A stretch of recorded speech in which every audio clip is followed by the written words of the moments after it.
সূরা ইখলাস দিয়ে যারা নামাজ পড়ছেন রমজানে, অধিকাংশ মানুষের নামাজ কবুল হয় না একটা ভুলের কারণে। এই যে রমজানে আমরা তারাবি পড়ি, সারাদিন নামাজ পড়ি, সূরা ইখলাস কিন্তু পড়তে হয়। তো অনেকে একটা মিস্টেকের জন্য নামাজই কবুল হয় না। জরুরি একটা মাসালা, এই বিষয়টা অনেকেই জানে না। দেখেন, পবিত্র কোরআন এটা রমজানে পড়লে আরও বেশি ফজিলত, যে কোনো এবাদতেই 70 গুণ বেশি ফজিলত পাওয়া যায় এই রমজানে। এবং রমজান কোরআনের মাস, কোরআন নাজিলের মাস। এবং আমরা যে তেলাওয়াত করি সূরা ইখলাস সবচেয়ে গুরুত্বপূর্ণ একটা সূরা, যেটা আমরা নামাজে কিন্তু তেলাওয়াত করি। এবং কে সূরা ইখলাস এত গুরুত্বপূর্ণ, একজন সাহাবী 5 ওয়াক্ত নামাজ এই সূরা ইখলাস পড়তেন, তাকে রাসূল সাল্লাল্লাহু আলাইহি ওয়াসাল্লাম ইমাম নিযুক্ত করেছিলেন।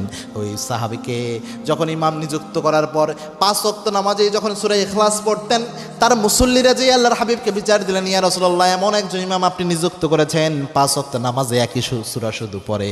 আল্লাহর হাবিব ওই সাহাবীকে বললেন, ও সাহাবী, তোমার কি আর কোনো সূরা মুখস্থ নাই? ওই সাহাবী বললেন, আমি তো কোরআনের